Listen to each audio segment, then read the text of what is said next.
right, not a bad deal. I'm just gonna suit up. It's freezing in there. Take out the old motor and see what kind it is. If I can put a universal in, we'll do that real quick for them and get them on their way.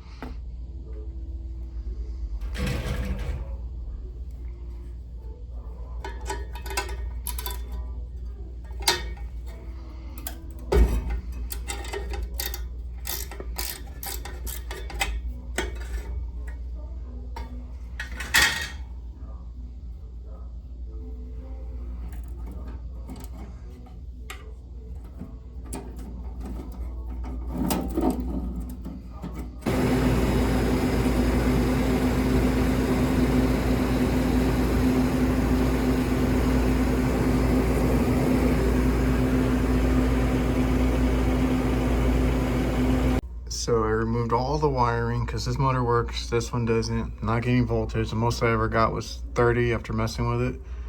So I found the wires, everything's jumped out together. So this black wire goes across to here. And if I check continuity, which is the beep tone, I'm not getting a tone from that way. So I might need to just rewire everything. Right now I'll jump it out and see if this motor turns on. It's spinning freely.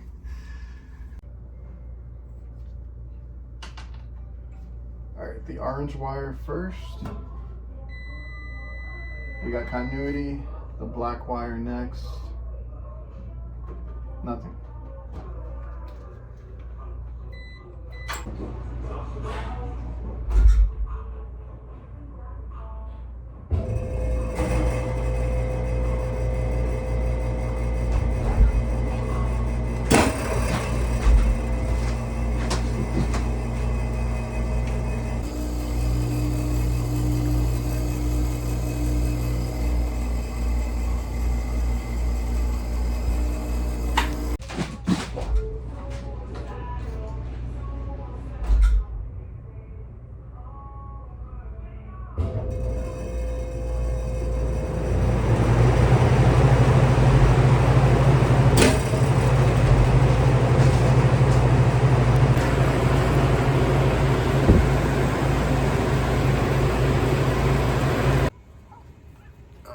Sure enough,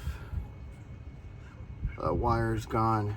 So we're losing that whole connection on the black wire. That's why we had no continuity.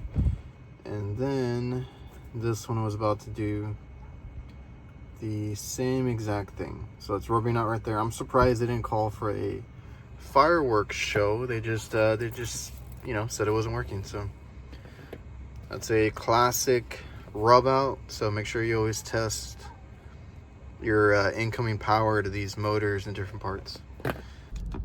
All right, and the moral of that call is don't always assume that the part gave out, right?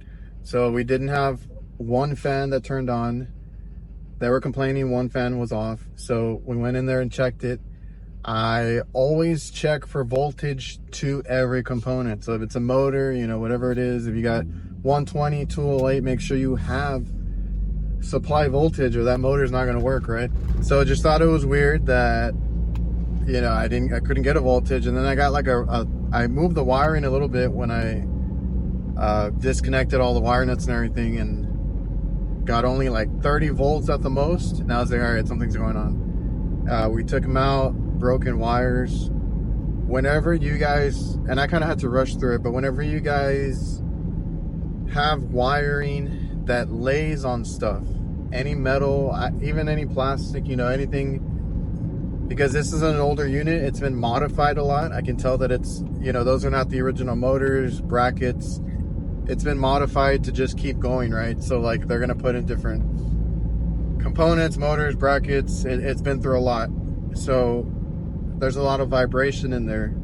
Any vibration will eat through wiring like nothing. So if you guys, you know, find those issues, make sure you at least tape around anywhere that it lays, right? Give it a little cushion so it won't rub out again. So I taped over, you know, some areas where it laid, made sure we zip tied everything, try to secure it, and hopefully we don't get any more rub outs.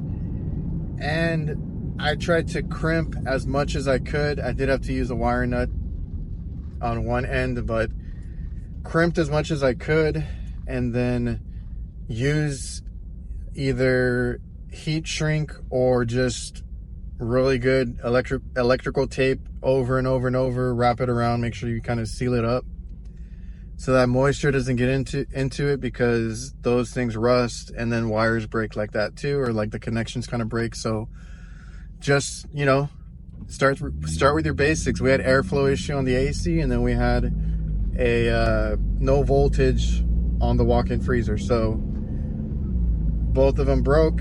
Basically, one was barely hanging on by a thread. Got all that going. Tested the motor, saw that it was working. You know, once I saw the broken wire, I went ahead and just put everything back together, or, you know, went to repair the wiring. I was gonna jump it out at first, but then I was like, oh no, it's broken. So, you know, tested, make sure everything worked.